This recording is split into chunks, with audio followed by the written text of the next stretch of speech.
6% cleaner Chevrolet for Winston-Salem is number 41 of Corey Levin. Starting 20th is Luke Smith into car number 8. Rolling off 19th in the Surrey Chemical, Taylor Auto Parts Chevrolet from Mount Airy. The number 99 of William E. Crab Smith. Starting 18th in the Brad's Golf Cars, Jordan Radiator Chevrolet from Jonesville to number 77 of Susan Harwell. Starting 16th in the M&M Transport Chevrolet from Kerrsville. Welcome back the first time this season, the number 44 of Daniel Beeson.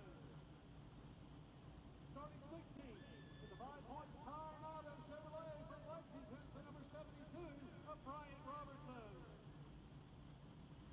Starting 15th in the Great Venture Trucking, Yankee Dollar Aviation Chevrolet from Louisville to number 35 of Brandon Butler.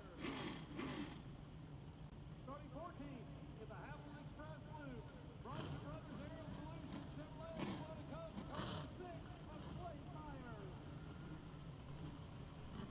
Starting 13th. Winston-Salem, North Carolina is a city with a rich history of reinventing itself. Here you can wine and dine back in time, or raise a glass to the future. Witness history in the making, or savor the present moment. That's why you'll love visiting Winston-Salem.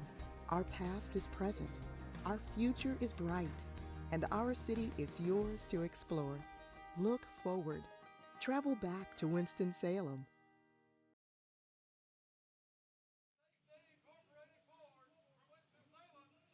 Welcome back to coverage of the NASCAR Advanced Auto Parts Weekly Series from Bowman Gray Stadium, live on Flow Racing. James Pike, Jeff Bunton, ready to bring you all the action for the first of the Twin 25 lappers for the Brad's Golf Cars Modifieds. Let's take a look at the starting grid. On pole this evening out of Walberg, North Carolina, Lee Jeffries drives the number 75 machine to his outside. Chris Fleming in the 16 car out of Mount Airy, North Carolina, starts second. In the next row, out of Tobaccoville, North Carolina, is Tim Brown, the Rocket, in the 83 car. Starting on the outside of him in the number 10 modified out of King, North Carolina, of Mike Speeney. It's an all Myers, row number 3 to the inside. It's Bert in the number 1 to the outside, Jason in the number 4, and of course both, as always, out of Walnut Cove. Walnut Cove, my part of the neck of the woods there. Next row, car number 5 out of Pofftown, North Carolina, of Randy Butner. Outside of him, out of Walnut Cove, North Carolina, car number 9 of Kyle Southern. Starting in 9th out of Mount Airy, North Carolina, the number 13 machine, Jordan Fleming. Brandon Ward for New Day Motorsports back in his car this week after engine troubles last week. The 04 out of Winston-Salem starts 10th. Next row, out of Walkertown, North Carolina, in the car number 07 of Riley Neal.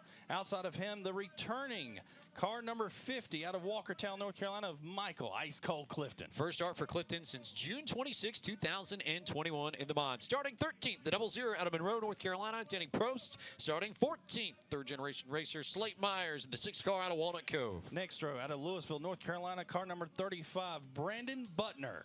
Starting outside of him, out of Lexington, North Carolina, 72 of Bryant Robertson. Daniel Beeson, Susan Harwell, William Crab Smith, Luke Smith, and Corey LeVay make up the rest of the 21-car field. So we get set for action here in the mods. 2 twin 25 lappers this evening as the modern Chevrolet pace car pulls down into its place in the north turn. Lee Jeffries, Chris Fleming, the front row as the drivers who run by the grace of God and 600 horsepower take off, and we are underway with mod racing at the Madhouse for the first time tonight. Look at that jump out of Lee Jeffries out of the 75 car. You got Chris Fleming. Oh, he touches Tim Brown's right rear there, but he gets it in third place. You got Burt Myers behind Chris Fleming with Mike Speeney on the outside. Burt Myers already down to the bottom underneath Mike Speeney. That tan machine, the number 10's been quick when he's had starts at Bowman Gray. Randy Butner with a nice run already up to the 6th spot, but everybody chasing Lee Jeffries and Tim Brown already in second in search of win number 99 to tie the great Jimmy Johnson for the all-time win record at Bowman Gray. If he can get around Lee, there's an opportunity we may see that here in this race tonight. Complete lap number 3. Tim Brown is chomping at the bit at Lee Jeffries, trying to get that record underneath his belt. It's nothing like being able to brag here at the Madhouse that you are the all-time winningest driver. And it's not like the other driver in contention for that award has been particularly quiet about that. Burt Myers won the Hayes Jewelers 200 to open up the year. He runs 4th right now, by the way. And Burt made a very particular point to say that if the car keeps running as well as it did that night, and I quote, we make it to 100 wins before somebody else. And he didn't say who specifically, but everybody who was in the building and watching on Flow Racing knew exactly who Burt was talking about. Oh, yeah. Burt Myers from the Dirty South throwing out some dirtiness right there, but he was just speaking facts, and he knows that he's got a car underneath him this season that can make that happen. So throwing a little shade out there, a little jab. Nothing wrong with that here at the Madhouse. Has had a great start this season. 30 points clear of Brandon Ward, entering this evening in the standings of the Brad's Golf Cars Modified Series and seeking track title number 11. Lee Jeffries got a comfortable lead there, about a car length in between him and the Rocket Tim Brown. Complete lap 8 on the board of 25. As Tim Brown's got a pretty good car going into the corner there.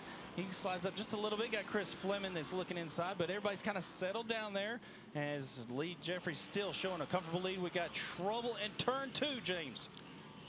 Our first call, 811 before you dig. Caution of the evening for the Brad's Golf Cars Modified Series. And Brian Robertson, that bright blue and white 72. Am I nuts, or does that give me a little bit of Piedmont Airline vibes with that color scheme there? The blue's not quite as light. Well, we walk through the back gate here. You're automatically nuts, but you know, that's beside the point there here at the Madhouse. But yeah, that has the Piedmont blue. You know, 44 classic Cup car back in the day. It's a beautiful car. Doesn't look beautiful sideways though. Not great. Also, for what it's worth, for those keeping track of history, Piedmont Air started right here in Winston-Salem, North Carolina in 1948. Their home base of Smith Reynolds Airport, call it what, maybe a mile away from where we currently stand. So looks like hearing that Brandon Butner and Brian Robertson may have gotten into it, and that might have been what sent Robertson around. And worth noting on Brandon Butner, Brandon just got a brand new deal earlier this week with Superior Trailer Solutions, and so he's going to have the opportunity to run a handful of races throughout the rest of the year. I talked to him earlier. He was really excited about that. Really glad that he had the chance to just get his feet wet, get a few more laps underneath his belt as the modern Chevrolet pace car pulls into pit road. Jeff Button, they're about to go back green flag racing on lap 10. Lee Jeffries creeps the field around the corner here of turn 3 and 4. Gets on the loud pedal, gets a good restart. Tim and him get a little bit of a jump on Chris. I don't know if Chris was sleeping or not, but he's back on the loud pedal as well. He's got Burt Myers behind him with Mike Speeney running 5th position. So Tim Brown has turned up the wick just a little bit. He's a little bit closer to Lee Jeffries' rear bumper than he was on that opening run. Was he saving something to try and make something happen in the back half of this first of 2 twin 25-lap races as he continues to put pressure on Lee Jeffries? Fleming's been able to get away from Burt Myers, who was able to clear Mike Speeney and get that spot, get that 4th position away. As Lee Jeffries brings the field around the corner here, you will see the cross flags are out. Lap 13 is on the board. Tim Brown has got a little bit of distance between him and Lee. I know Tim wants that title, you know, he wants that name of being the all-time winner. So I'm surprised he doesn't have the pressure on Lee right in here, but he's got pressure from behind of Chris Fleming, showstopper. It's a question of whether or not Tim's saving for the end of this race or whether or not Lee Jeffries just has a car that's that good, and or if Chris Fleming may have something to say about this, and or if we'll see Burt Myers put pressure on Chris Fleming. I saw Myers was not afraid to put the bumper to Speeney, was able to get him moved up top and get out of the way. Also a really good battle a little bit further back. Just behind this group, Randy Butner has the spot. Jason Myers and Kyle Southern won it. That would be 6th in this field, working lap 16 of 25. Yes, sir. Lap 16 is on the board. You got Jason Myers putting the pressure on Randy Butner. Now, Randy Butner, he's Mr. Nice Guy, but I don't know if he's going to be Mr. Nice Guy if he punches him out of the way there. He might return the favor to Jason going in the next corner, but right now, Jason, he lets up just a little bit there as Lee Jeffries, as you see on the left box there, still has distance between. As you see, Jason Myers still putting a little bit of pressure on him. They've struggled amongst the top 5, so Myers and Butner continuing to fight for position. Meanwhile, Tim Brown has not really been able to close that gap to Lee Jeffries. Lee Jeffries quietly seeking win number 2 of 2024. It would be one of the better starts to a season he's had in a while if he can get back to Carolina Wood Floors victory lane.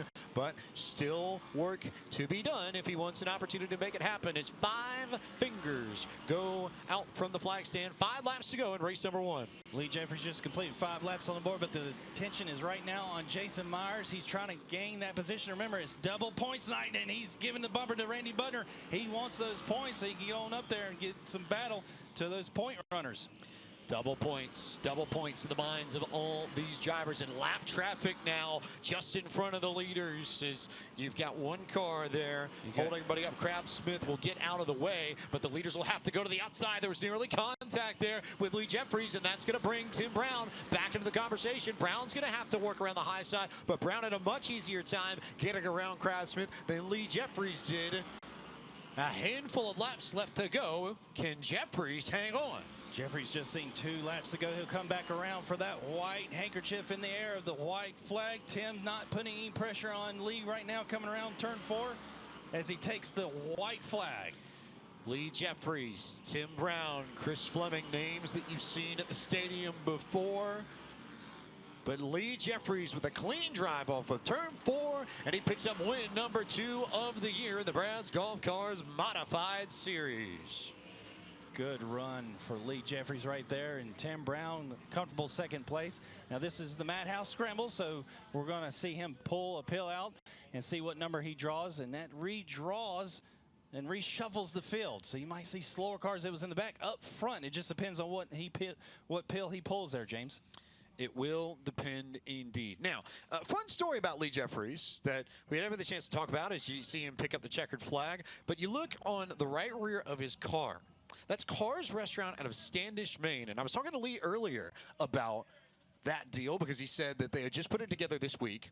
And he told me that they watched the broadcast, the Madhouse, on Flow Racing all the way up from Maine, and they love it so much that they wanted to get involved with this car and become part of his program. So now he said he's going to try and figure out a way to send some photos, send some gear up, and there's a relationship building between the two. But that's the reach of Bowman Gray now in 2024, that you can stream it and have fans from anywhere across the country. And Maine's not close here to Winston-Salem, but very impressive.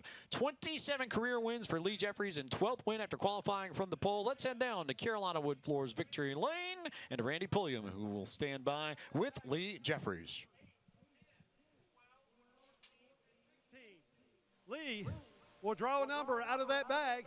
That will determine how the field is inverted for the second 25-lap event. Keep your eyes on the scoreboard. Elite Underground Utilities, sponsors of this season's Madhouse Scramble here at the stadium.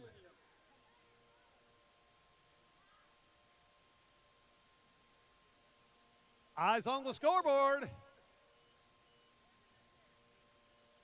He draws number 10. That means he will start 10th in the second 25-lapper. The first 10 cars will be inverted. Climbing out of the cockpit, Lee Jeffries.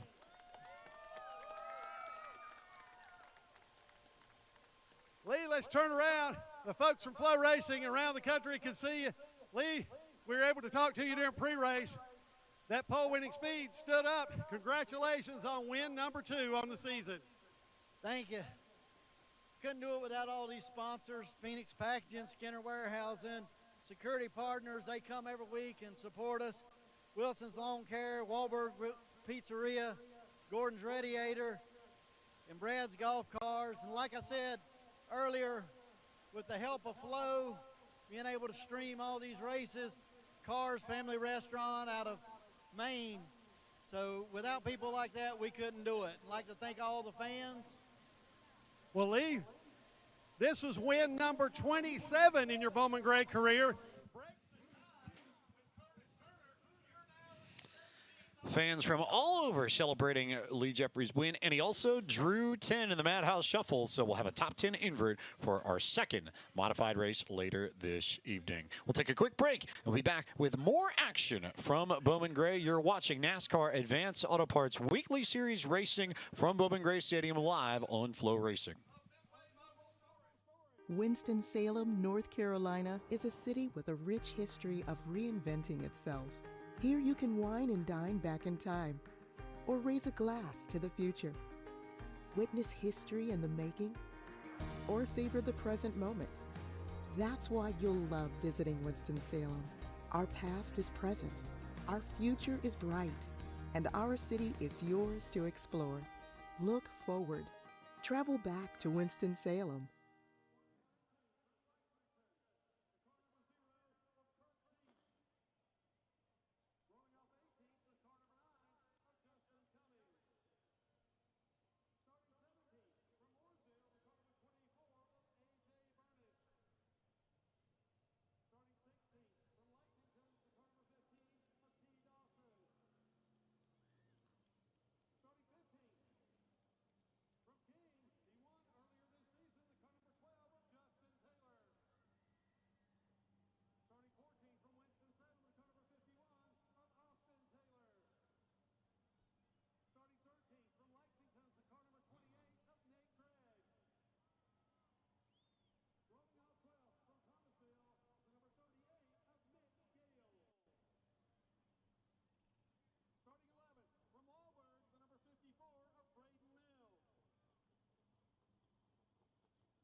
Welcome back to coverage of the NASCAR Advanced Auto Parts Weekly Series live from Bowman Gray Stadium in Winston-Salem, North Carolina. Round 6 upon us for the 2024 season. James Pike alongside Jeff Bunton, where it's time for one of our big races of the evening. The first 100-lapper for the law offices of John Barrow Sportsman Division. It's the News Talk 94.5 Sportsman 100. Let's take a look at the point standings coming into this evening, because this, Jeff Bunton, is our best points battle entering tonight across any of the divisions at the Madhouse. Oh, you want entertainment. You're about to see entertainment right here. And you've got some guys that didn't run all season long, but they're back tonight, like Zach Clifton.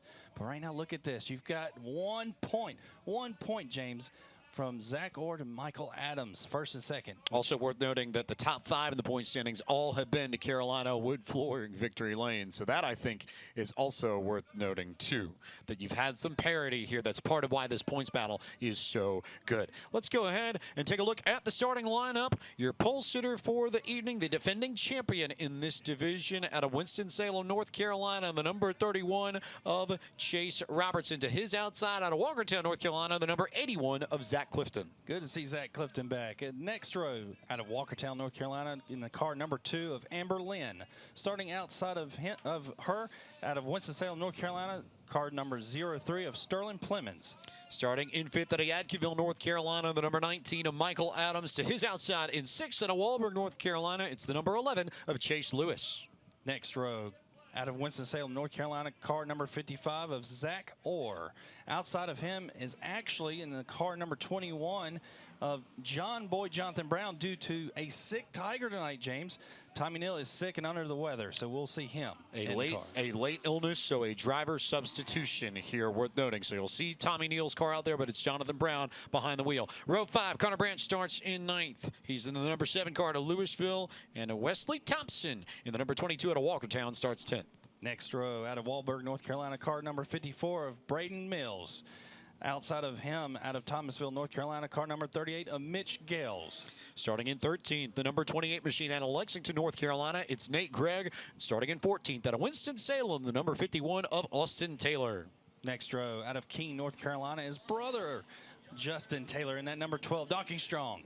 Outside of him is car number 15 out of Lexington, North Carolina, of T. Dawson. Dawson was one of the ones that had engine trouble and had to spend a lot of this afternoon working on that car to get that sorted. Starting in 17th out of Mooresville, North Carolina, the number 24, the red and yellow machine of A.J. Burness. And starting in 18th, it's the number 9 machine running Michael Adams' backup car, Justin Cummings. Starting shotgun in car number 0 out of Lexington, North Carolina, as the field gets 1 to go. Car number 0 of Kurt Sheets. 19 cars to contest the News Talk 94.5 Sportsman 100 for the law offices of John Barrow Sportsman Division. Chase Robertson, Zach Clifton, 2 names that we've seen win plenty of races in their time at the Madhouse. Get after it. and will lead us to green. I talked to Chase earlier. He said you just have to make sure that you're there at the end. It is a marathon tonight, not a sprint for these drivers, as the green flag unfurls over the field, and we are underway with the first 100-lapper of the season for the Sportsman. Zach Clifton gets a good jump on Chase. He cannot quite clear him coming out of 2, but he gets down the backstretch and does clear him. Zach Clifton's gets that top spot. You got Amber Lynn putting the heat on Chase Robertson. And James, don't forget, it's 100 long laps plus cone restarts, buddy. So it's the Tommy Watson Construction Clifton Plumbing black number 81 that paces this field early. Then Robertson in second, Amber Lynn third, Michael Adams in the 4th position, and Sterling Plemons, who got into it with Tommy Neal last week and came back, stormed back, won the 2nd race of the Sportsman doubleheader, rounding out the top 5. 2 laps in to the 100. Coming to lap 3, you see Connor there showing a little bit to Austin Taylor, and Zach gets a good run here with about car length between him and Chase Robertson. And, you know, Zach Clifton, he's a former 100-lap winner here at the stadium, and he's done made a return. He said he was done with racing. He wanted to focus on his daughter, but tonight he's showing muscle still. He's not done.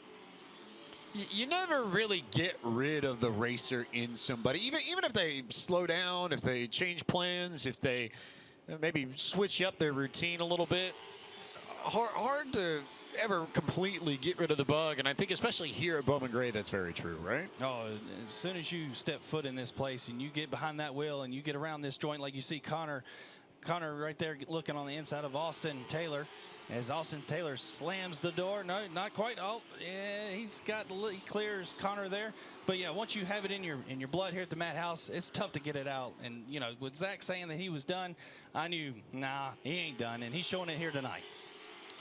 Keep a good eye on this battle. I believe this is for 8th and 9th on the racetrack. Good start for Taylor, who began in 14th, so he's up 5 or 6 positions as it stands. Next car in line ahead of these two is Zach Orr in that blue and chrome and black 55 machine.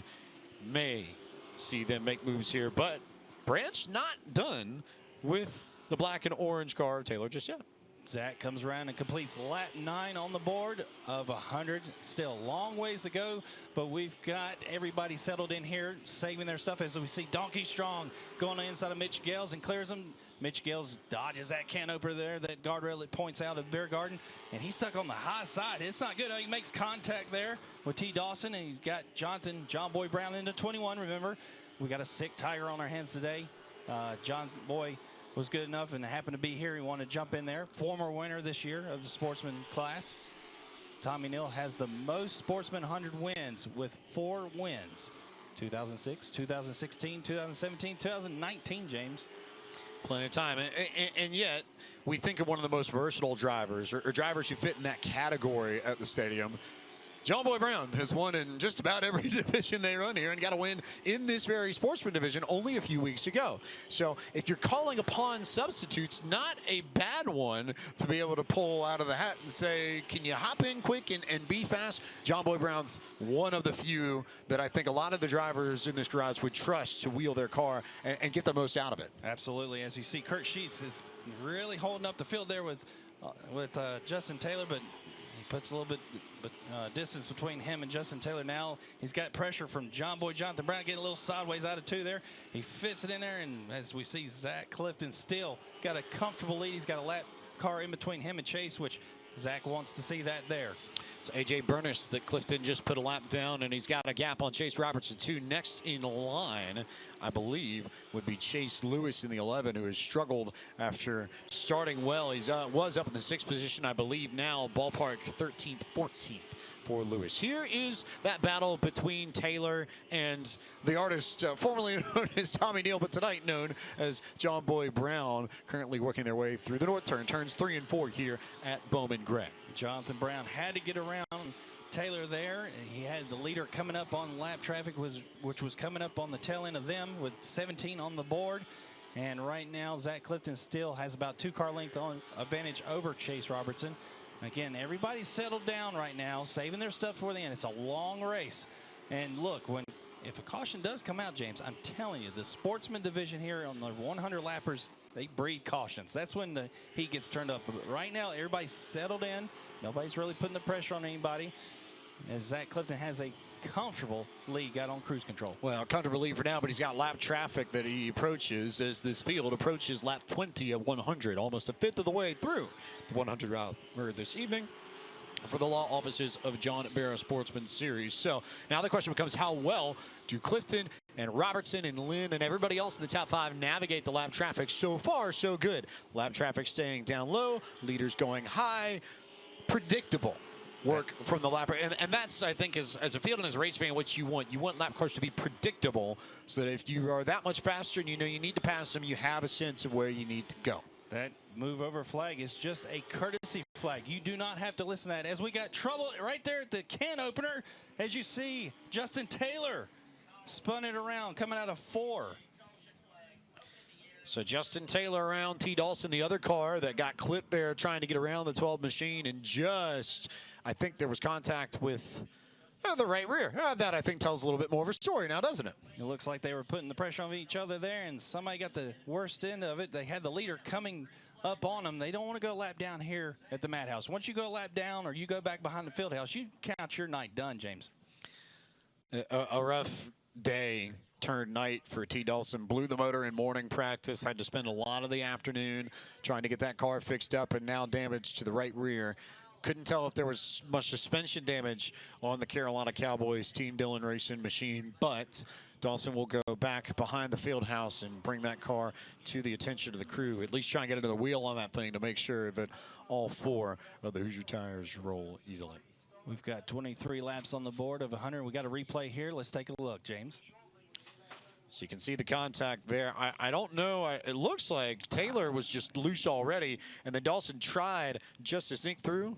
It looks like Justin might have got on that grate there, coming out of 4, that left front. You know, you try to catch those small turtles there, we call them, right there on the curb. There's a little bit of a turtle shell as we look at it again. I don't think there was contact. Then his left front hits that. He was already sideways. And well sideways before he even hit the grates, which, to your point, Jeff, that can happen. We've seen it, and then there's the contact that cut down barely that right front. Yeah, I mean, just ever so slightly got T. Dawson, but it was just enough to spin him sideways. So a tough break there for Dawson, but yeah, didn't even touch the grate. That has happened. We've seen that happen before, but in that case, just looked like Taylor was sideways and then some, and just hanging on as best he could through the center of turns 3 and 4, the north turn here at Bowman Gregg. Right now, Justin Taylor's back behind the field house. And again, guys, this is double points night. This is not good for him, but he's still got a long ways to go. As there's 25 on the board, he can't come back out here and salvage something out of it. And we'll need to, I think, given the performances of a lot of the other drivers in the battle, you look at some of your contenders here in the point standings. Michael Adams currently in 4th. Zach Orr currently in 7th. Chase Robertson currently in 2nd. And then Justin Taylor trying to find his place back out on the racetrack, and found a place just without a hood for the Kevin Says Yes.com. That does that engine good when it gets that air right there. That's easy access. You're going to see a little bit more horsepower out of that 12. I promise you that. First choose cone of the evening. Michael Adams will go to the outside. Sterling Plemons will join him. Zach Orr goes up to the top. Who else will be adventurous? How about the Gregg Machine? Of course, the Gregg Machine jumps up there, not afraid to take a risk. Kirk Sheets goes up top. John Boy Brown down low. Everybody else save for the 38 of Mitch Gales, and you can add Justin Taylor to that group on the high line. So they will have to boogie to get back around, as the leaders are already in turn 4. They're basically going to be racing before we go back to green flag action. So off we go with the News Talk 94.5 100 on lap 27. It's Zach Clifton there. Michael Adams, though, working the outside to try and get second away from Chase Robertson. Chase Robertson's trying to keep that 19 on the outside, hung out there dry. You don't want that 19 to get clear and come down, because he will be a factor. But if he keeps him on the outside there and can't get on the bottom there, and Amber Lynn cannot get that inside line work, it looks like he's up high. Can't get down. That's not good for Adams. It's a testament to the strength of Adams' car that he's been able to maintain at least some track position up there, and it will be a net gain for him if he can get down in front of Amberlin. And Amberlin, I think, made contact with Michael Adams in the middle of 3 and 4 and got to his inside. So Amberlin now looking for third, and Sterling Plemons, who had that great comeback last week to get the win, trying to get to the inside of Adams as well, and he'll go on the grass to try and get the spot. The nose underneath Adams' machine, but Adams finally will get a spot in line and get to fourth. So net gain for Michael Adams in the end. Michael Adams can finally breathe as they come around to complete lap 31 of 100. Michael Adams is sitting there in the 4th position. He's thinking double points night, and he's breathing. He's finally breathing, taking a breath after he's hung out there on the high side. He's going to settle in here and hopefully save something for the end. If you're Adams, how much do you push right now? Adams right now, I mean, he's not going to be pushing too much. He's sitting in a comfortable points lead. Well, not comfortable, but he's sitting on the top spot in the points battle. And if I was him, I would be, driving on eggshells if he can. But he's got a strong Plemons behind him, giving him the heat. And how much pressure do you put on the driver ahead of you? And it's a question I think that's pertinent for a lot of drivers in this field, because you can make up gains here for sure, especially if you press the issue, if you drive hard, if you get underneath somebody, you can get track position. But especially at this point of the race, about lap 35 to call it lap 60 or 70 or so, traditionally, whatever gains you pick up now, if you push extra now, you give that back in the final 30 laps some way, somehow. And you're either holding on or you just don't have enough to maintain track position as you get a good look at the leaders on the left-hand side of the field. And good catch there with Jonathan Brown and Tiger Tommy Neal's machine a little bit further back. That would be for, I believe, about the 10th or 11th position. As they come around, Zach Clifton completes lap 37 of 100 right now. Track is still slick. Everybody's not wanting to really push the envelope yet, because you might find the wrong time to push it, and then your night's over. So right now, I believe Adams is really kind of calmed down, settled in. Plemons is behind him, not really putting the pressure on, but only 38 laps on the board right now. I'd say after lap 50, after halfway, you'll see the pressure go up. We'll start seeing it, although you may see it from Chase Robertson now, who both knows that you've got plenty of laps to go here, but you don't think he wouldn't want the lead if he has the opportunity to. This is the defending champion of the law offices of John Barrow Sportsman Series as well, and he is looking for the opportunity to get underneath Zach Clifton. It's the Tommy Watson Construction Clifton Plumbing Machine in the 81 versus the East Coast Wings and Grill Jerry Hunt Super Center 31 for the lead here at the Madhouse, and Chase Robertson is all over the rear bumper of Zach Clifton. They just completed lap 41 of 100, and Chase is starting to see that Zach's running a little bit of a groove up, that Chase has got a good handling car that's a groove down from him. So if the door opens up, just one slip up Zach makes, he's going to take it. It looks like he's popping him up off the turn, which means I'm quicker. He's knocking on the door, James. You hang out there, but we've got a yellow flag out on the racetrack. Our next call, 811, before you dig. Caution as the modern Chevrolet Pace vehicle will take control of the field ahead of Zach Clifton. Looks like we got debris. Our friend Jacques Debris has made an appearance somewhere. Looks like Jonathan Brown is coming up to the front here to pit. You're allowed to come up and come to the rear of the pace car. You can't pass the pace car, but you come up to the rear, and as soon as the opening, you get to the opening of the pit road, you can come in the pit and service your car. It helps to keep you from going a lap down if your pit crew is fast enough. So the 21 goes into pit road. So also hearing a report that we may have issues with Wesley Thompson's machine, the number 22 you see on your screen. Might be pushing fluid. Maybe. Might be something they're looking for. Maybe. So, okay. So back to our official and track ops discussion. If there is a car that may potentially be pushing water, pushing fluid, from track ops and officials from that perspective, what are you looking for to confirm or so what you're seeing there is right now car 21 of Jonathan Brown, not Tiger Tommy Neal. Tiger Tommy Neal had to step out because he's sick. Didn't see any changes going on in that car, so it might be something they're looking at and possibly leaking. But if you notice, Jimmy Brown out there had the 22 on the bottom. He told him to stop. He waited a little bit, told him to come up a little bit past that point, that spot, and he looked behind him to see if it left a trail of fluid. If it didn't, it's not the 22. Look at the back end of the tail of the car, see if it's got fluid residue there. And obviously 22 still out there. There's nothing coming from him. Looks like the 21 of Jonathan Brown is back out there. 22 just went into pit road. But main point, though, that's standard procedure from, or rather 22. There's 22. Okay, so 22 managed to keep it there. But that standard procedure for checking fluid there is at the stadium is you stop a car in turn 3 and make sure to check that there's nothing coming out from behind that machine. And that's the case regardless of what division you're racing in, yeah? Yeah, that is correct. And like I said before, Jimmy Brown, best track crew here in America. Jimmy Brown wants to be sure the track is safe for these superstars. So he brings that car down, stops them, gives it time for that fluid, possibly if it's coming from that car to drop, moves them up to see if it left the puddle. Obviously, it did not. 22 still out there as we come to the cone. Who will choose and where do they go? Now remember, James, I told you before, cautions breed cautions in the sportsman. Right. Double foul restarts. That's a very, very fair point. Michael Adams to the outside again.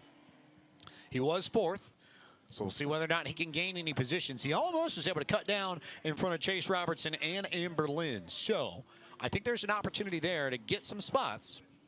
Amber Lynn said, no, not tonight.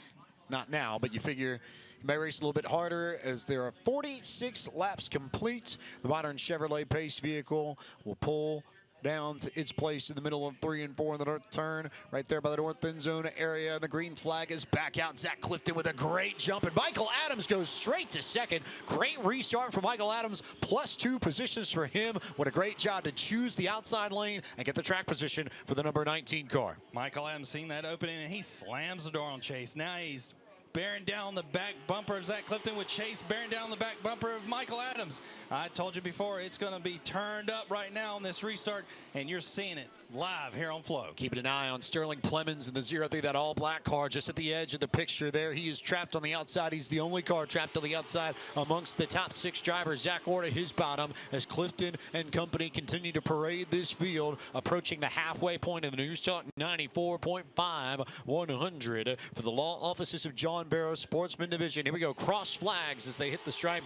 Zach Clifton, your leader, halfway. We have made it to halfway, and the wick is turned up as Michael Adams is beating on the back bumper, coming off of 2 there on Zach Clifton with 50 laps to go as he comes down the bottom there, gives him a little love tap there. Chase Robertson does the same to Michael Adams, and they're saying it's time to go. We're halfway. So that's a classic Bowman Gray thing I just noticed there, where Clifton got the tap from Adams but checked up in the middle of the corner, waited to go to make sure that he wouldn't get uprooted out of that bottom lane by Adams. We'll see whether or not that holds as you get a great look at the field rolling past the speed shot out of turn 4. Michael Adams now looking to the inside again, has a run down to the bottom. Clifton slams the door, maintains the spot for the moment. A little bit of contact in the center of the corner, and Michael Adams will work to the bottom again. 53 laps on the board. Adams goes to the bottom, and Zach slams the door again. You look there, he gets in the back of him. Zach's got a tight race car. He's one just a little bit up from the bottom. You got Michael Adams and Chase that's turning perfect in the center, and Michael Adams is popping him off the corner, which means he's faster. It's time to pick it up, Zach, or you might be going around. Here comes Michael Adams to the bottom. He gets into Zach Clifton, and the leader spins in front of the field. And the call 8-1-1 before you did caution comes out once again as Adams only had so much patience. And Zach Clifton goes around from the lead. I told you it was past halfway, and Zach was dealing with a car that was real tight. You had Michael Adams and Chase Robertson's car that was turning great in the center, and Michael Adams hitting Zach coming off the corner. If you're hitting them coming off, you're showing them that you're quicker. You're knocking on the door. It's that Teddy Christopher explanation. And it wasn't just that, as we see Clifton, I think, trying to work his way a little bit further back up the field.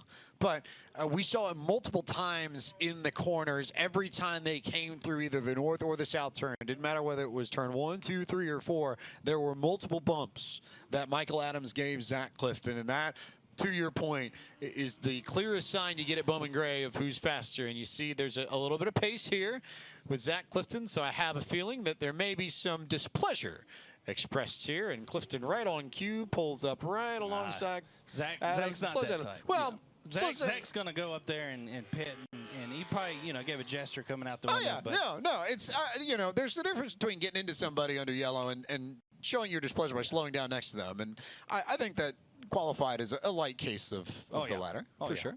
As we see back here behind, and we got a replay here. Let's take a look. As you see, Zach's been pushing all night. Tight race car. Everybody's getting around the corner nice and smooth and coming up off.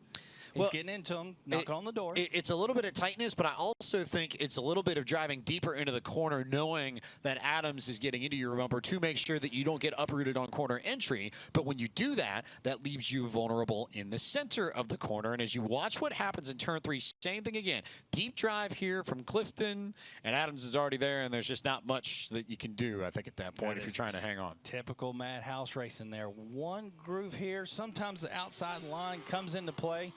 And, you know, with a hot track and slick, the outside line is just not going to work. As we come into the cone, James Pike. Cone time indeed as the modern Chevrolet Pace vehicle drives through it. Who takes the outside? Chase Robertson is going to go. He thought about it and then decided to commit at the last second. Zach Orr goes high. Wesley Thompson thought about it, thought better of it. Mitch Gales will head to the top side. Jonathan Brown goes high as well. Waiting to see whether or not we've got any more takers. Zach Clifton will try and get back to the front, and Kirk Sheets on the high line as well. 58 laps complete here in this News Talk 94.5 Sportsman 100. Modern Chevrolet pace car pulls back into its place, and Michael Adams will lead the field back to the stripe for the first time tonight. Green flag racing once again at the stadium. Good start by Michael Adams as Chase Robertson sees the opening there in front of Amberlin and gets in the second place. Amberlin gives him a little love tap there. But Amberlin, I believe, might be the dark horse here, James. She's been quiet, and she's worked her way up to third place with 40 to go. Very consistently has Amberlin held that track position all race long so far. We haven't talked about her much, I think. A lot of the focus has been on the battle for the lead, but worth noting she's there, and I think Sterling Plemons and Zach Orr just behind her, also worth noting that too. We've got Jonathan Brown. He's making his way past Mitch Gales back here in the 8th position. But as you see, Chase Robertson is racing. There we go with Jonathan Brown passing the 54. He's making moves. He's got a distance between him and Connor Branch. But hey, I see Jonathan John Boy Brown being a factor up here shortly. That was a there's slam bump, slam draft. It was more the latter that it was a move out of the way. I don't think that Jonathan Brown was going to waste any time in making the point that A, he was faster, and B, he needs to get up and get some track position to just have a chance, as Chase Robertson potentially falling back into the clutches of Amberlin. I wonder if whether or not his car struggles on the long run compared to some of the leaders, or if Amberlin maybe takes a few laps for that car to come up to light. But now all of a sudden Lynn with bumper and bumper and bumper again on Chase Robertson's black and orange machine. Coming to lap 65, Michael Adams, he's got a car length between him and Chase. He's loving what he's seeing in the rearview mirror as Chase almost hits the can opener there, pointing out of the beer garden. As Amberlin's not making it easy.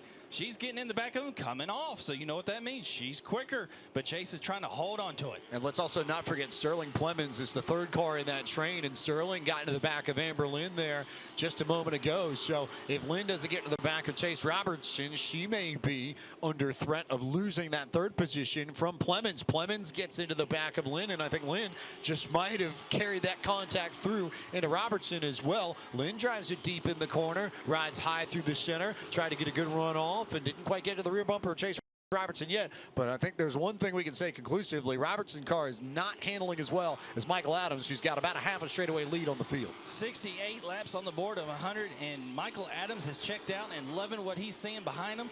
As we got Amberlin that's putting the heat on Chase, you got Plemons behind Amberlin, and right now what's holding up the group is actually Chase, and he is getting the pressure put on him right now. We've got a little bit of smoke coming out of the 22 in 5th position in front of Connor Branch. There's some smoke coming from there. We'll keep an eye on that.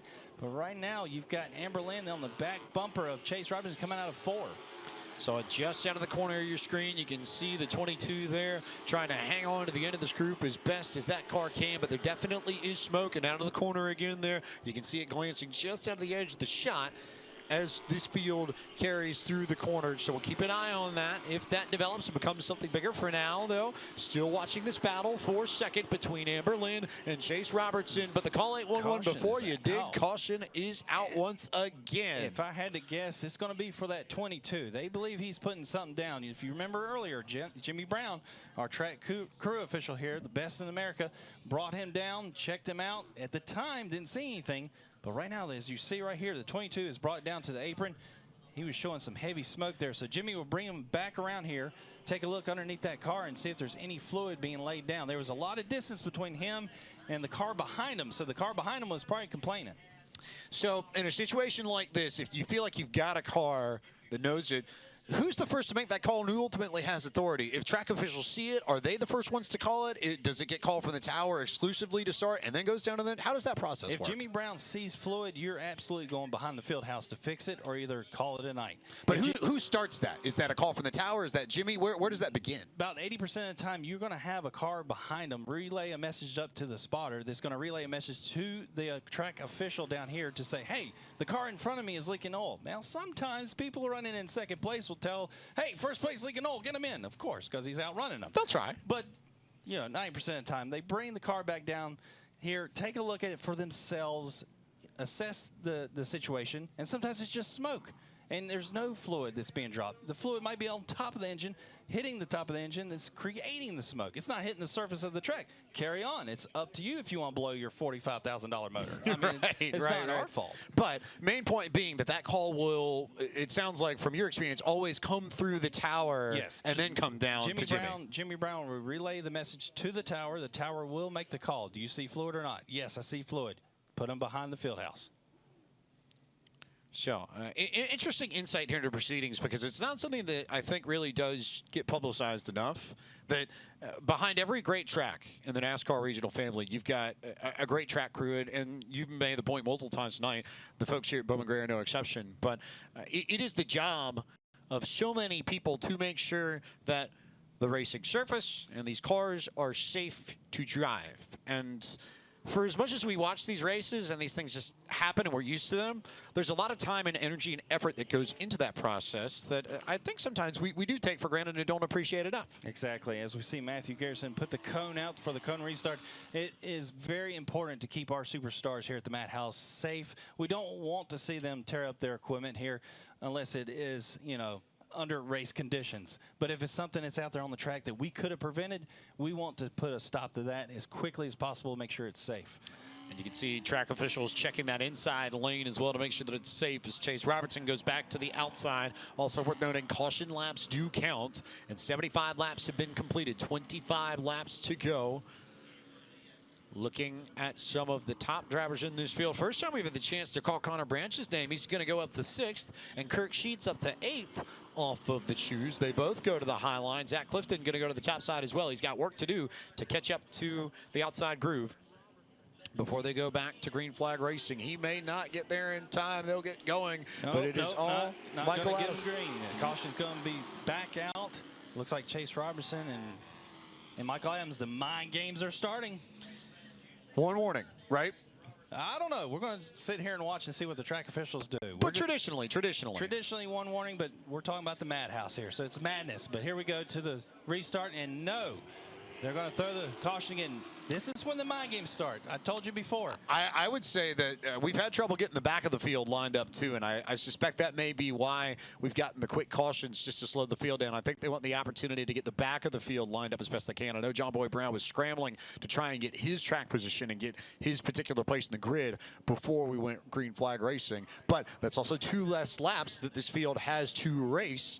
So if you're anybody not named Michael Adams, you're sort of hurting yourself a little bit. You want to go, but you also want to make sure that everybody's lined up properly before you go. Well, they got to watch. These leaders might be, trying to eat up the laps under caution here. So they're going to play mind games and make them not throw the green flag. And a big break for Zach Clifton, too, who also was not caught up on that initial restart and now is caught up on the outside. He'll restart 10th outside of Kirk Sheets. Lights are still on, but the pace car pulled off. We haven't given one to go yet. So, we haven't given one to go yet. But these laps continue to count. So 79 laps now up on the board, and the modern Chevrolet pace car will come out to reset. So This is frustrating if you're any of the drivers further back. You want more laps to try and race, but the field is just so excited to get back to green flag racing that they just can't settle down enough, right? It's mind games, brother. Welcome to the Madhouse. It's So, these restarts. They can be these characters up here taking advantage. What's the message from the tower in a situation like this, and what do you think is being said from the folks up here? Message from the tower is to that official down there with both front row crew members down there on pit lane to get their drivers under control. You know where the restart box is as we get in the cone once again. So a re-choose here if you want it. I don't think we're going to see much change. And they're just making sure everybody's up to par here and double foul. It's a little confusing, but they're getting everybody re-racked. And like I said before, it's an official that's going to the crew members of both of the front row. Get it under control, maintain that speed. Don't take advantage of that restart. So we'll see what happens. Also worth noting that Austin Taylor went to the outside, so now Taylor will start 10th, and Zach Clifton will start 12th on this restart. Here we go, lap 80 on the board, and Michael Adams with a great jump on Chase Roberts. And Amber Lynn trying to get to second, but it's all Michael Adams through the corner as you believe the two behind him. And now what a great run there for Robertson, actually out of the corner. Maybe Chase Robertson just needed this moment to try and get after it, but Adams with the great drive off the corner to stretch that lead out by a car length. We are still under green. The restart was good. The official said we are good with less than 20 laps left. Right now, Chase Robertson is still battling a pushing car. It looks like he's real tight, about like the problem that Zach Clifton had earlier. It looks like the longer run, Chase Robertson's car is doing exactly what Zach's did. So long run troubles perhaps here also. We take a look here, approaching 15 laps to go. It's Adams, Robertson, Lynn. Oh, we got trouble out of 2. We got Nate Gregg in the 28 out of turn 2. It looks like he looped it. Not sure if he got help or not, but we're under caution. And James, I told you, cautions breed cautions here in the sportsman division at the Madhouse. Classic Darrell Waltrip phrase that has stood the test of time in stock car racing. So as it stands, Adams, Robertson, Lynn, or Plemons your top 5. Great job from Connor Branch to get 6th after that jump to the outside. If you're going to go high, you want to try and gain a little bit of track position. And also a reminder here, because it seems like someone brings up the point every week, why is there no live leaderboard at the top of our screen? That's because Bowman Gray Stadium does not use electronic timing and scoring. Instead, we have one of the most fabulous teams of scorers in the business, 3 of them here in the tower right next to us, that hand score every driver, every lap. So it's all manual scoring at Bowman Gray Stadium. And Jeff, I've seen, and I know a lot of good people, and I know a lot of situations where I've seen electronic timing and scoring go down, and some folks have had to hand score. I think of our good friend Don Halford is a great example of that. One who can scoring hand is score a skill and like an no art. other. Yes, an art. yes, Big thank Bill you. France did it himself.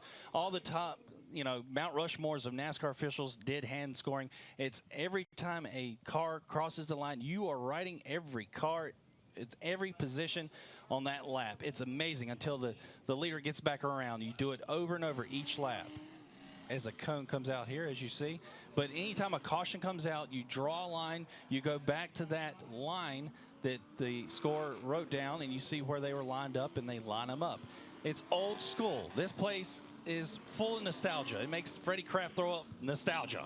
I mean, it's amazing, and it's old school, and that's the way we do it here at the Madhouse. You're just trying to get a shout out to door bumper clear at this point, aren't you, Jeff? As we get set to go green flag racing one more time here. Lap 86 on the board. Michael Adams in control. And Amber Lynn with a great drive to the bottom. Lynn gets to the back of Michael Adams and sends him up the racetrack a little bit. Clemens gets sideways there. Looks like Zach Orr got into him coming into 2, coming down the backstretch. Amber Lynn's moved up to 2nd place. There's that dark horse, James. First time Amber Lynn's had the track position. Is her car handling better than Chase Robertson's? We'll see what kind of gap she can open up on Robertson and whether or not she can keep in touch with Adams, which is not something Robertson was able to do on the last few restarts. Now, let me tell you here, we've got a little bit of history between the top 1 and 2 here. Now, let me tell you this also. Amber Lynn, she's not running a full schedule. Michael Adams is running for the points. He's the points leader. There's some history there. She wants to win this race. He wants to win the race and the championship. Is she going to be a factor here winding down with 10 laps to go. Well, first she'll have to get to the rear bumper of Michael Adams, and you can see the gap already extending between Lynn and Robertson. So Robertson's car fading here late. Zach Orr now working over the rear bumper to try and get the third position away. But Lynn's been able to stay in touch with Michael Adams, hasn't been able to close the gap and has been able to stay there.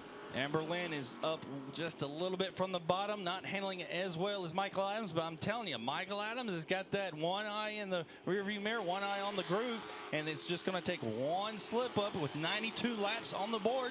As you see, a good distance between him and her and Zach Orr. Zach Orr gets a little sideways there with a love tap from Chase Robertson. Robertson trying to find a way back around Orr, but the handle is not there on the 31 car like it is with some of the other drivers. Michael Adams never has won this 100-lap sportsman race, which is a crazy stat to think about when you consider how successful he's been in this division at this stadium. Amber Lynn was winner of this race 2 years ago. So will the experience of getting to victory lane make the difference, or will we see one of the fastest sportsman drivers in this division finally end up in Carolina Woodfloor's victory lane in a 100-lap race? 5 laps to go for the field. 5 laps to go, and I'm telling you, Amber Lynn has been sitting there saving her stuff here for the battle of the ages. Amber Lynn coming down the backstretch, coming into turn number 3. Nice smooth entry there and exit coming out of 4. Still a little bit of distance between her and Michael Adams, but with less than 5 to go, it's time to get up on the wheel. If you have anything left to try and run down Michael Adams, this is the time, this is the place. 96 laps on the board, waiting for an opportunity is Amber Lynn. Will Michael Adams slip up? Will there be any sort of challenge from Lynn to try and get this lead away from Adams? Working towards the final few laps of the race, and it's still Michael Adams in control. Michael Adams will come back around with 1 lap to go. He's 1 groove up from the line that Amber Lynn is running, so he's working with a little bit of a tight car, loose off, but right now he's still got the distance that he's wanting as he sees the white flag in his windshield. White flag, caution. I believe Michael Adams gets in the fence and spins it around at the end of the race. We got fluid on the track, James. It looks like T. Dawson that blew up earlier has blown another engine.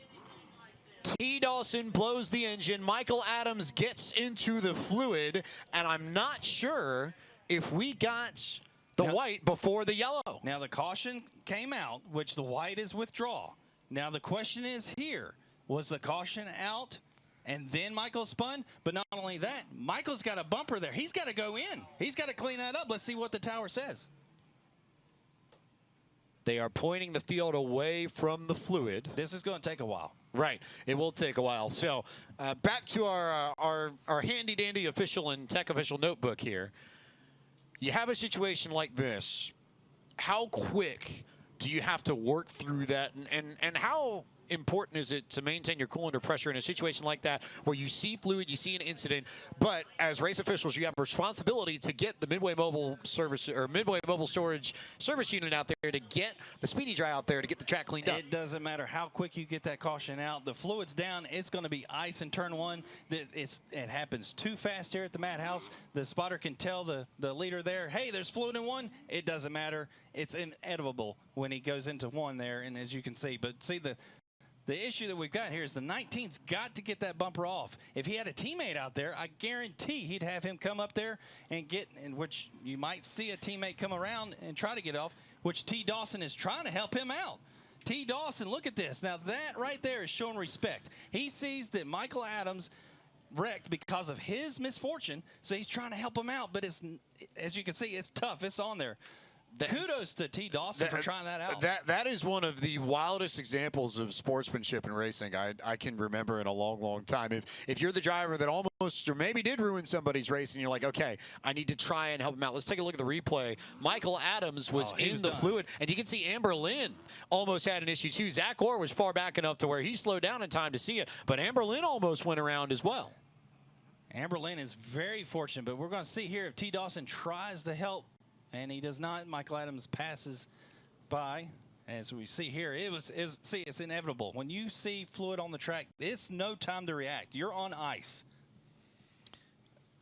Almost impossible. Impossible. Almost impossible. So now if you're Michael Adams, The bumper is hanging on a little bit less. He's got to come in. I'm telling you, second place's team, third place's team is giving an earful to the officials. I know they got to be saying he's got to come in and clean that up. Do you think that the officials would give T. Dawson another chance to try and rip that bumper off? The officials are not going to tell T. Dawson to do anything but get in. But if he goes over there, would they let him?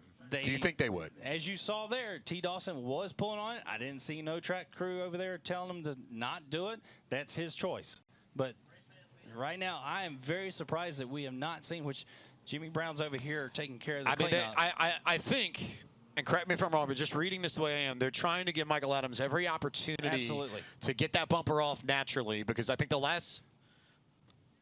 I don't see the black flag in the flagman's hand, so it looks like they're giving him an opportunity here to get that off, because it's going to be a while to clean this up here. Right. So Michael's, you know, like I said, if he had a teammate out there, they would already be out there, and I think he had 9 out there earlier, but that must have been a starting park.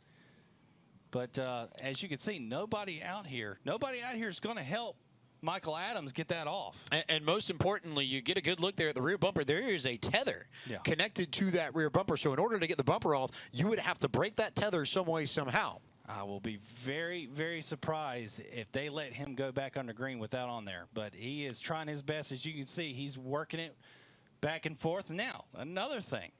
He's working that car back and forth. He's wearing and tearing on them tires. He's not going to have that same grip that he had before this caution came out.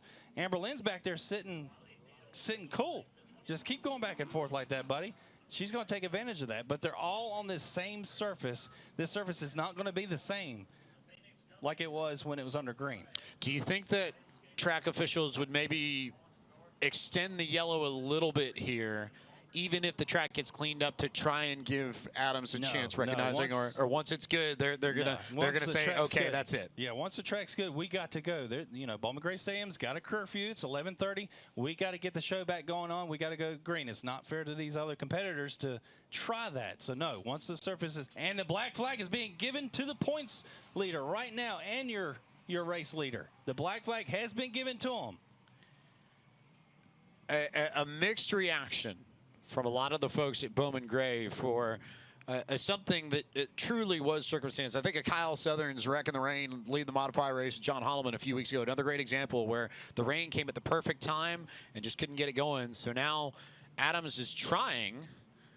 Now, I think to now he got a piece of it. He got half of it. He got a piece of it still. He got half of it. The black flag was shown to him. Now traditionally the black flag's been given to him. He's got to come in and serve that penalty or clean up the issue there. Now, traditionally, it's suggested 3 times he's given the black flag, and then you're stopped scoring. Traditionally. So we'll see what happens here. Or surely they would. Black flag has been given to him again. So second time. And we're still working on the track.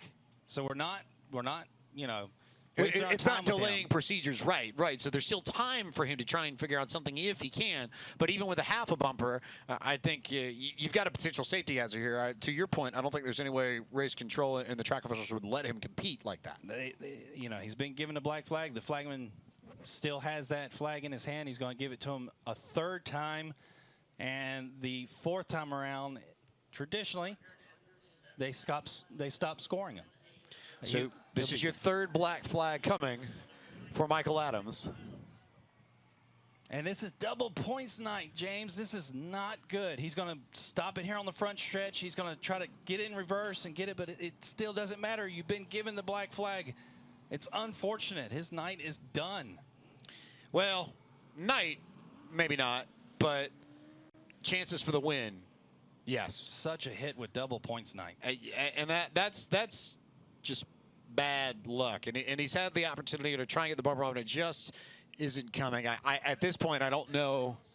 I think he's tried about everything in the book to try and get there, and Michael Adams still has not come down pit road. So now he's seen the black flag 3 times. So and we do see the X flag in the flagman's hand. He will be shown that he will not be scored. He will not be scored. That means his night is done, no matter if he stays out there or not. Unfortunate for Michael Adams, the points leader here on double points night. I have never seen anything like this at Bowman Gray, truly. And T. Dawson, you got to think, he feels terrible about it. He was trying to help him out with that back bumper. The gentleman that had the misfortune that caused this, I mean, your heart breaks for him.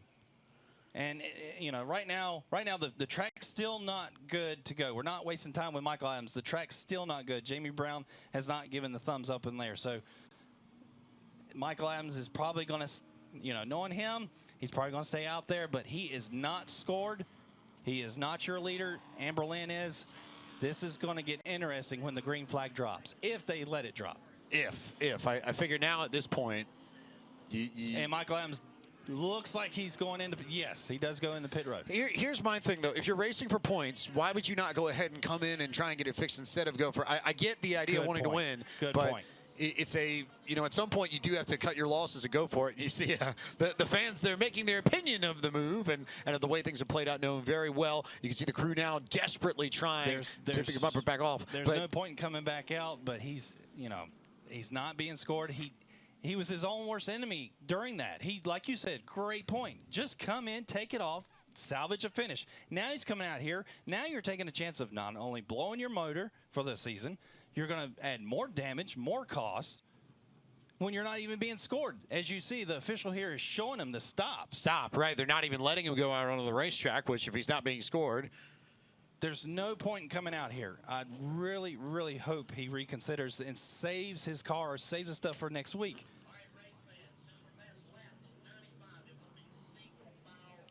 Will be single foul with this restart. No cone, James. Once we get back going. And I would imagine either green, white, or green and white. Green, white, checkered. When caution laps count, it's always green, white, checkered when we come down to overtime. And if we go past the scheduled distance of the race. Green, white, checkered. Okay. And we are on 1 to go this time by, James.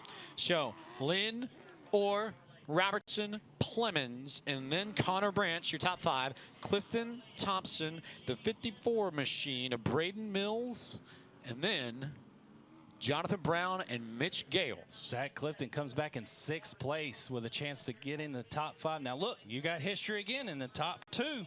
Let's see what happens. I think Zach Orr might owe her. How nuts this could be to the end of a crazy finish.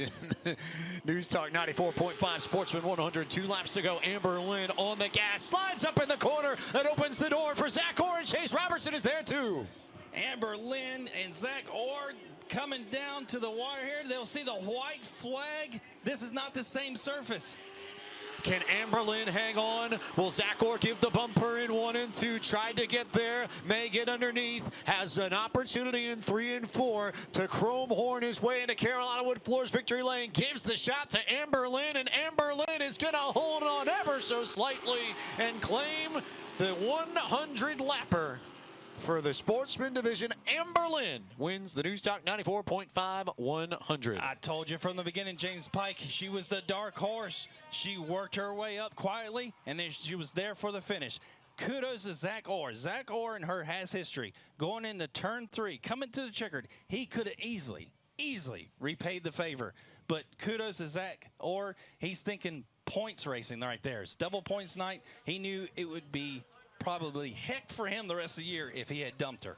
And you wonder, especially after what happened to Michael Adams, you get the heat of the moment, you get a little bit of rational thinking. If you look at what happens, knowing that Adams has not scored, knowing that what was going to be a great points night became a bad points night very quickly, he just said, you know what? I'll let Amber have this battle. My focus is on winning the war. Absolutely. Now, look, she earned every bit of it, every bit of that. He did not technically let her. He still had to work for it, but he could have easily went in there and dumped her. But and he chose not to. The higher road. Not to. Now, you just may see the Fireflies come out tonight. And if anybody's new here at the Madhouse here on Flow Racing, anytime the fans here, the Madhouse Maniacs, love a driver, you'll see some cell phones light up the sky. We're going to call them Fireflies. Maybe. There's a few out there. A few in the crowd as we'll go down to Randy Pulliam, who's in Carolina Wood Floors victory lane with Amber Lynn. But I'm sure that's okay by her.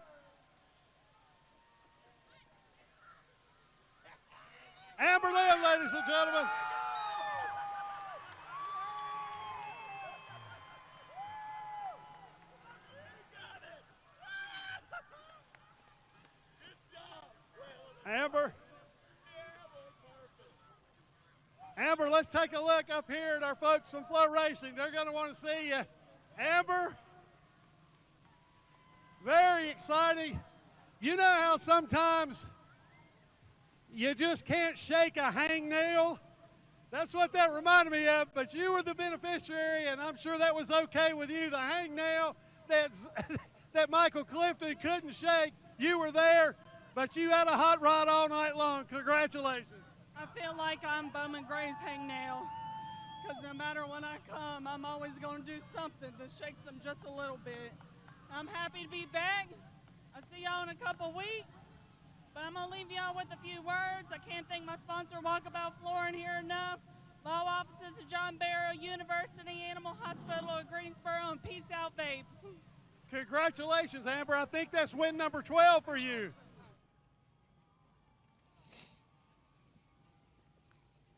Amber Lynn's second career Sportsman 100 win. It's her 12th career win in this division, and that ties Kevin Neal for 32nd all-time in the law offices of John Barrow Sportsman Division. Back with more action for the Brad's Golf Cars Modifieds at Bowman Gray Stadium in just a few moments. You're watching NASCAR Advanced Auto Parts Weekly Series action live on Flow Racing. Winston-Salem, North Carolina is a city with a rich history of reinventing itself. Here you can wine and dine back in time, or raise a glass to the future. Witness history in the making, or savor the present moment. That's why you'll love visiting Winston-Salem. Our past is present, our future is bright, and our city is yours to explore. Look forward. Travel back to Winston-Salem.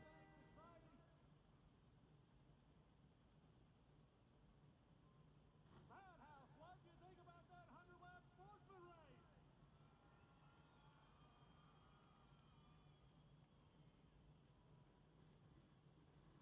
You know, that's just another reason we call it the Madhouse. Next up, the second 25-lap event for the Brad's Golf Car Modifieds.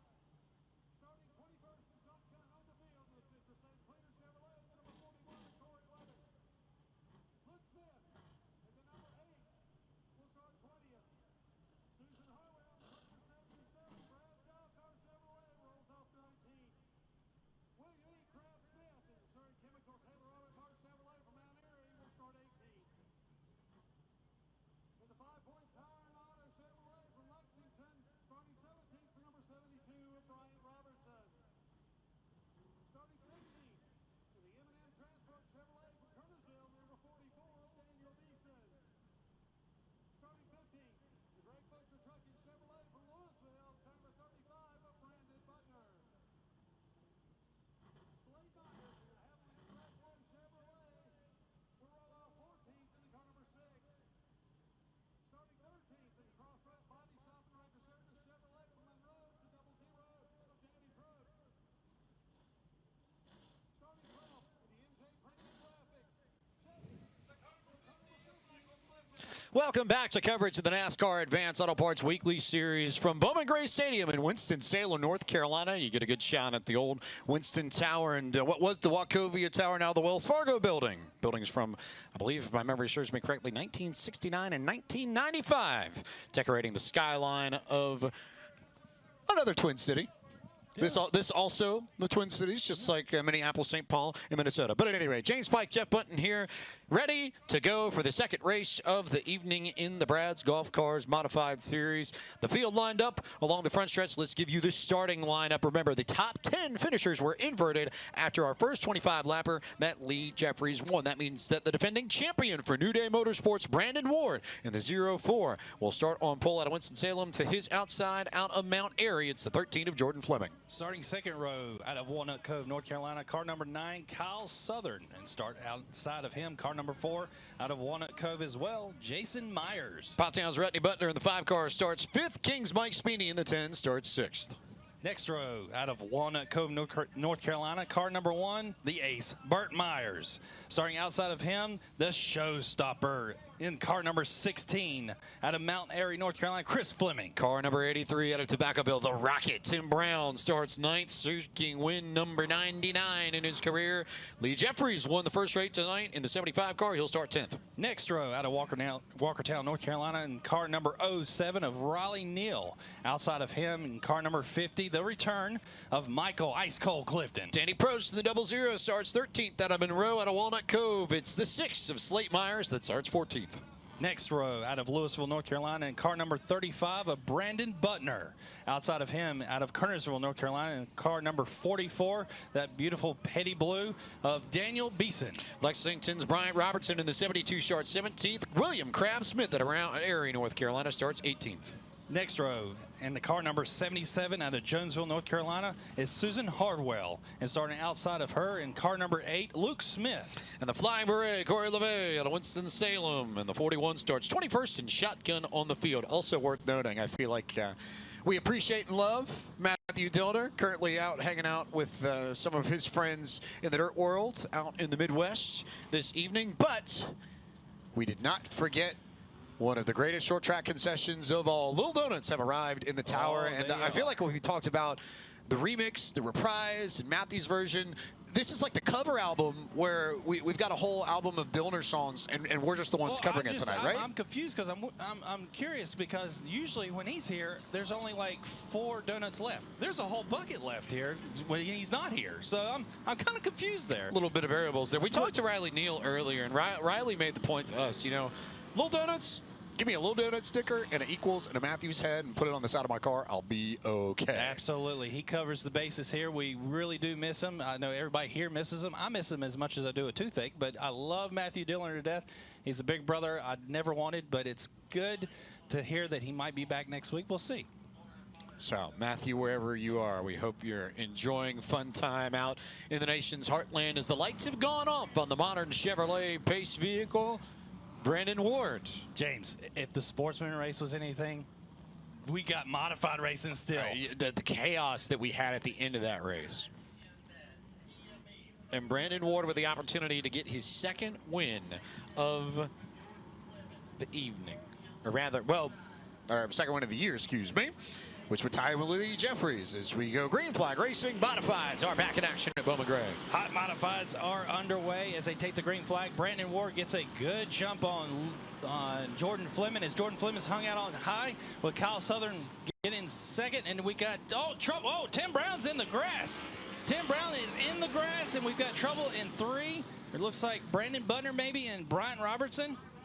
The other 2 cars over in the corners. You get a good look. Big shout out to our first turn camera person, Elgin Trailer, capturing all the beautiful shots there. These great panoramic scenes of the Madhouse as Tim Brown got caught in the grass pretty quickly and went sideways very fast. They'll have to untangle Brandon Butner and Bryant Robertson's machines for a little bit. So, effective red flag. We got a red flag yet again. And the groundskeeper is not going to have much to do as far as mowing Monday morning. We've had a few cars cut through the grass here, and you know the Rocket Tim, he ended up getting in the grass there. I'm not sure what happened or who got into him, but he's after that title of being the all-time winningest driver, and tonight I don't know if that's going to happen. A little bit of work that's going to have to be done. Just a little bit. The good news, though. Oh, let's see so you what got happened. company as you see Tim. Oh, we see. Oh, the showstopper puts a stop to his show tonight. I was thinking that we caught it just out of the edge of the replay. I wonder if there was contact with Chris Fleming's left rear and Tim Brown's right front. It's very possible coming out of 2. It's very possible. Tim Brown probably got up into Chris, or Chris ended up, not giving him much room, and they connect. And when you have open wheel modifieds and you connect with those tires, you're going to be going, as you saw, Tim Brown in the grass or Chris Fleming up in the guardrail. Yep, you can see heavy damage there to Bryant Robertson's left front. He's done for the night, so we'll get a look here. Tim Brown, yep, right. I'm not sure what happened there. Well, I would say we called it correctly the first time that Chris Fleming, I'm not sure if he was aware that Brown was underneath him and was where he was on the track, but they absolutely made contact. Absolutely. Absolutely. Left rear to right front, and that sent Tim into the grass and spun him around, and that's That's why we end up with cars like this. This was the end result of that chain reaction. Brian Robertson gets the worst end of that deal, and he now has to resume. And Brandon Butner, walk of shame there. Going to lose the track position he had. Starting 15th, he'll be a little bit further back, but for Tim Brown in particular. Brian Robertson, he has this great RC track that is over there in Winston-Salem. It's Turn and Burn. And just want to give a shout out to him. He's got a great group that follows him and takes a lot of RC cars there that happens to look like the cars here that we see, modifieds. And Brian Roberts has got a love for that as we are going to re-rack them. I'm not sure if we completed a lap or not. If we did not complete a lap, yeah, we're going to end up re-racking them, so they're making sure they got them back in order. So let's go through this process, because we've seen this a lot at Bowman Gray. But I've done this quite a few times. So between Tower and officials, how does this work? What are the steps? What this is doing, as you see, Matthew Garrison, the nephew of Gray Garrison here, the Vince McMahon of Bowman Gray Stadium, Gray Garrison. The Tower is relaying when I had that position, to me on where to line them up. It might be somebody that's 3 spots back. I have to stop the car that's in front of me and go all the way back, motion them. And it's a respect thing. I've never had any issues with the Madhouse stars here. I get them to come around them to put them in the order that is being relayed to me, to put them in that order. And it's a slow process sometimes, but these guys listen, they get it done, and we're back under green. Because everybody respects the scoring here. Because if you don't have that sort of authority over a race, then you just have a complete free-for-all in any race, right? Yeah, correct. You have some Madhouse stars that don't respect the way it's scored here, but everybody's under the same umbrella. Because you understand that if you don't, and if you end up, it's going to be a long night, or you end up losing a lot of points, like what we saw with Michael Adams a little bit earlier, right? Great point. So, modern Chevrolet pace vehicle off. Jeff Button. Let's get back to green flag racing here with the modifieds. Brandon Ward brings them down a comfortable pace as he gets on the loud pedal. He gets a great jump on Kyle Southern. Kyle Southern slipped there, it looks like, on the accelerator pedal, but he's back under power, and he's holding off a strong Jason Myers, puts a little distance on him.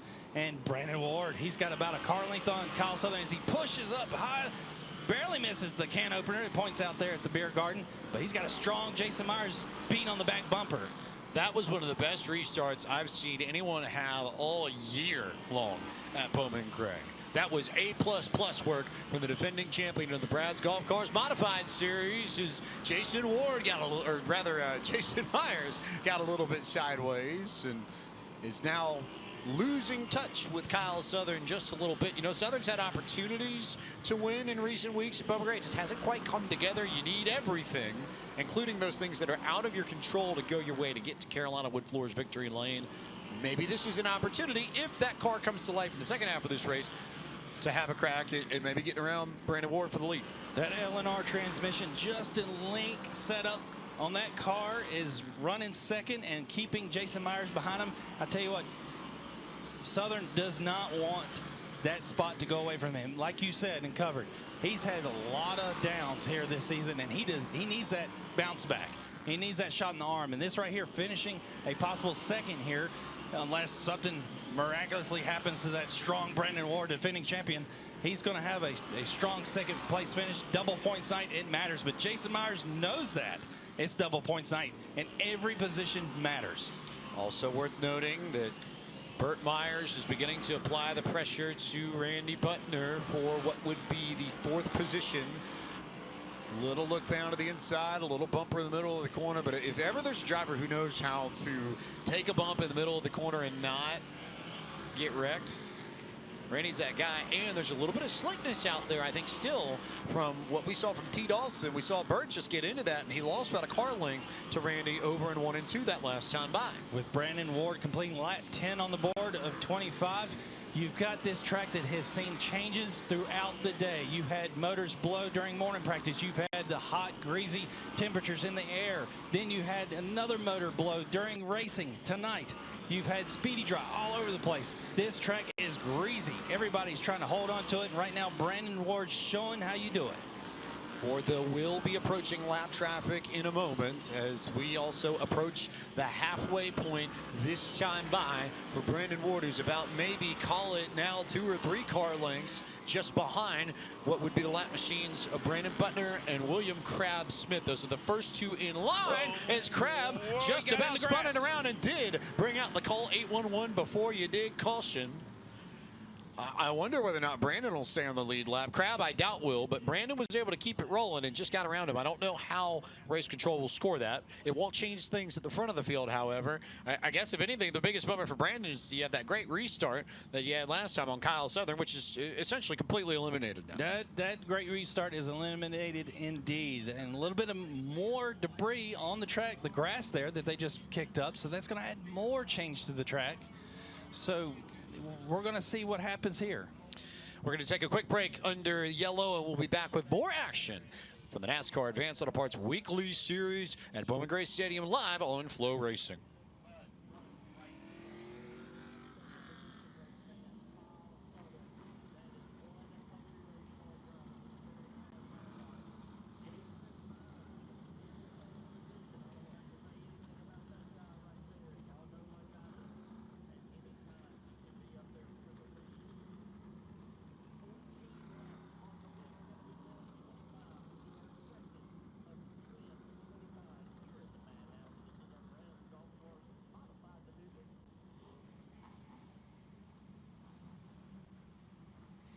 Welcome back to coverage of the NASCAR Advanced Auto Parts Weekly Series live here from Bowman Gray Stadium in Winston-Salem, North Carolina. Round 6 of action at the Madhouse for 2024. James Pike, Jeff Button, bringing you all the racing from Bowman Gray. It's the Brad Golf Cars Modified Series, second of their twin 25 lappers this evening. 14 laps on the board. Lights off for the modern Chevrolet pace car, and we will go back green flag racing next time by. Brandon Ward is going to be coming down here in turn 3, keeping them on a slow pace. As you see the field come by, green flag is in the air. Brandon Ward, another incredible jump there out of 4. Kyle Southern holding on to second place. He's got that Justin Link setup on that car. His brother-in-law, hours upon hours in the shop. He's been preaching to Kyle, let the car drive as they come to 10 to go. Just let the car drive. It drives itself.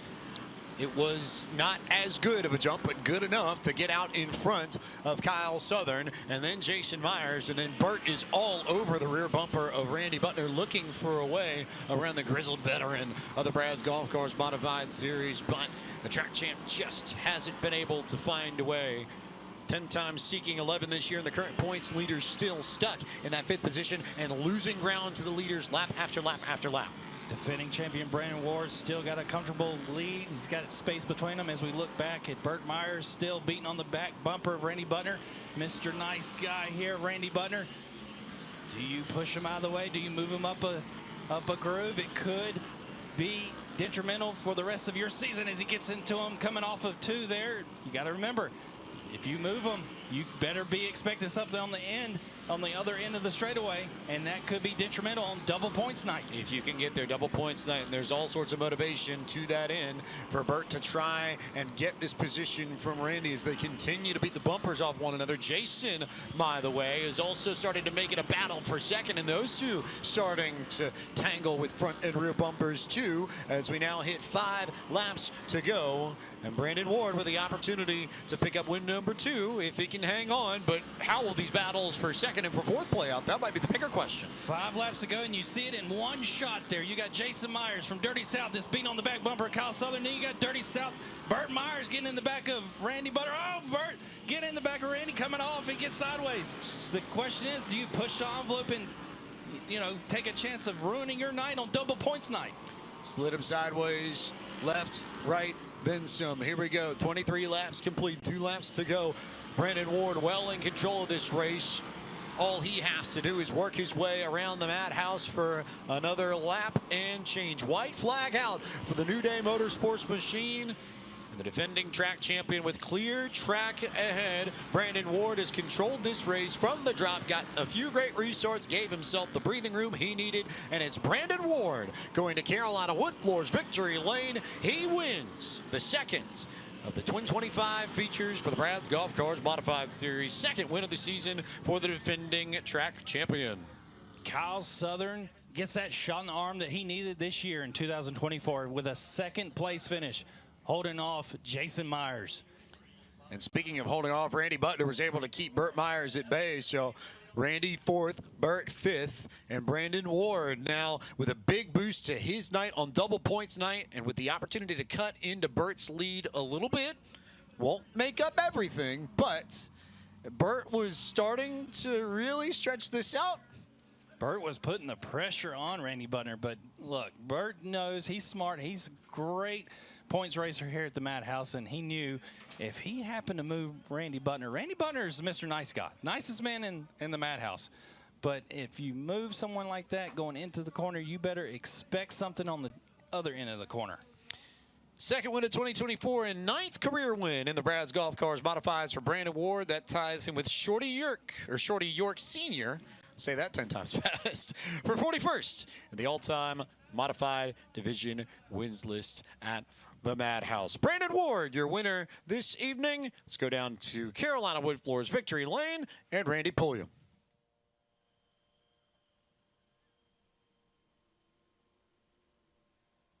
Up next is the Midway Music Hall and Event Center Stadium Stock 50. Coming up next.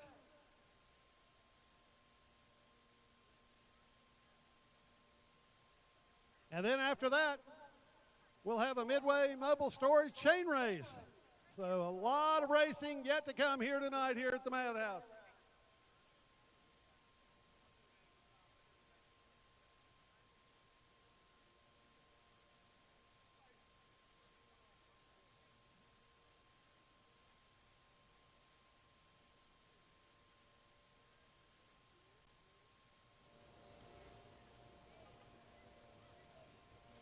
Here's your winner of the second 25 lap of the night, your defending champion, the Brad's Golf Car Modifieds, Brandon Ward. Brandon, nice bounce back after those troubles last Saturday night. Yeah, it really was. We blew a motor up in the last practice last week, and I can't say enough about PME Engines and Dennis Borum and Frankie and that whole group down there for getting this thing turned around this week. And we really got lucky it didn't tear it up any worse than it did when it locked up, and they worked day and night to get this thing done.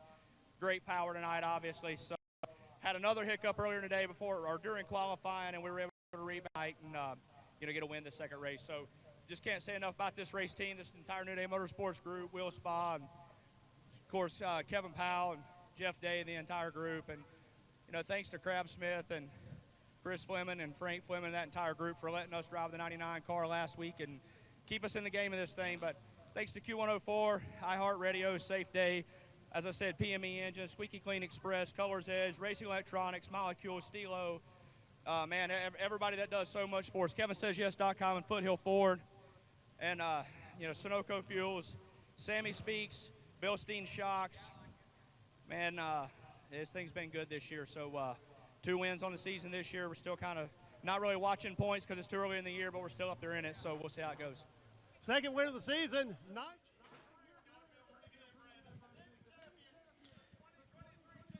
Brandon Ward back in victory lane. We'll be back with more action from the Madhouse, Bowman Gray Stadium in the NASCAR